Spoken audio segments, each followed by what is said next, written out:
High friends, welcome back to my channel cooking corner. আশা করি আপনারা ভালো আছেন এবং সুস্থ আছেন। আজকে আমি একটা রেসিপি দেখাচ্ছি, লেমন চিকেন উইথ ভেজিটেবল। এই রেসিপিটা করতে আপনারা যে কোনো রকম ভেজিটেবল ব্যবহার করতে পারেন। আমি ব্যবহার করেছি গাজর, ক্যাপসিকাম, বিনস, ফুলকপি, পেঁয়াজকলি এবং পেঁয়াজ। চিকেনটাকে ভালো করে ধুয়ে তারপরে একটু বড় বড় করে কেটে নিয়েছি এবং এই চিকেনটা ম্যারিনেট করতে লাগবে নুন, তেল, কুচানো রসুন এবং গোলমরিচের গুঁড়ো। ভালো করে চিকেনটাকে মাখিয়ে নিতে হবে এবং 15 মিনিটের জন্য রেস্টে রেখে দিতে হবে। লেমন চিকেন করতে গেলে পাতিলেবুর রস অবশ্যই প্রয়োজন, তাই 3টে পাতিলেবুর রস আমি বের করে রেখে দিলাম। এরপর সসপ্যানের মধ্যে জলটা ফুটিয়ে নিতে হবে এবং জলের মধ্যে একটু নুন দিয়ে দিতে হবে। তারপরে গাজর, ফুলকপি, পেঁয়াজকলি, বিনস এগুলোকে ভাপিয়ে নিতে হবে। সবজিগুলোকে ভালো করে ভাপিয়ে নিতে হবে এবং দেখতে হবে ঠিক মতন সিদ্ধ হয়েছে কিনা।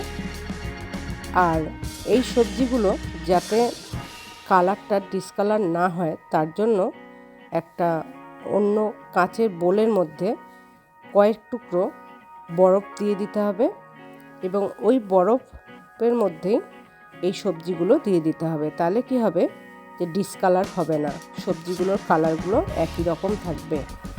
আপনারা অবশ্যই এই প্রসেসটা ফলো করবেন। আর সবজিগুলো দেখুন আমি এখনই অন্য একটা পাত্রে দিয়ে দিচ্ছি। দেখলে পরেই বুঝতে পারবেন যে সবজিগুলোর কালারটা কতটা সুন্দর রয়েছে। দেখতেই পাচ্ছেন যে সবজিগুলোর কালারটা কতটা সুন্দর, উজ্জ্বল লাগছে দেখতে। ওর জন্যই এই বরফের ব্যাপারটা একটু আপনারা অবশ্যই ফলো করবেন।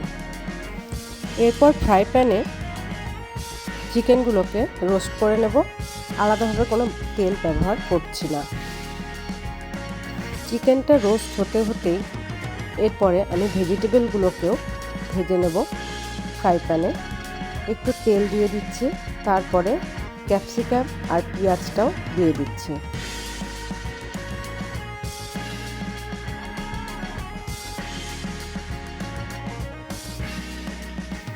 ক্যাপসিকাম আর পেঁয়াজটা ভালো করে ভেজে নিতে হবে।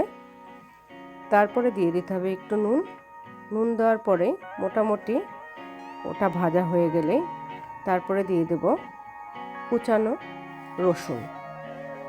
কুচানো রসুনটা দিলে ফ্লেভারটাই আলাদা হয়, খুবই ভালো হয় খেতে।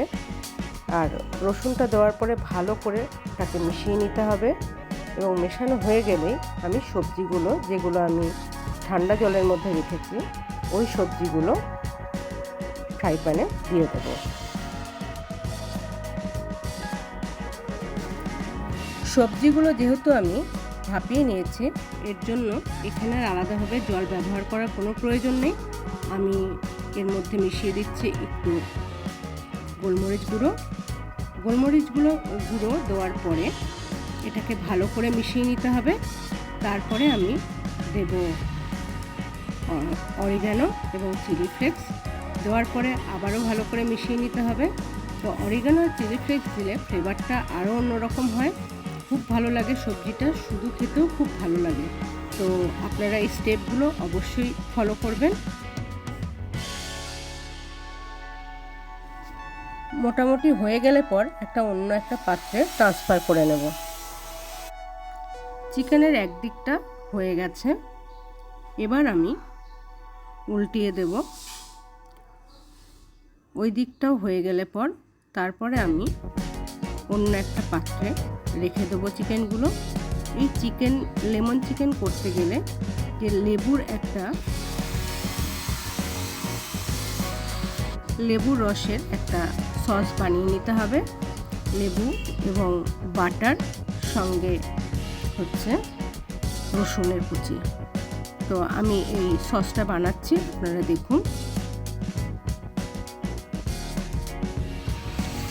অসাধারণ লাগে যে এই লেবুর যে সসটা বানিয়ে নিচ্ছি, এই সসটা আমি চিকেনের উপরে দিয়ে দেবো।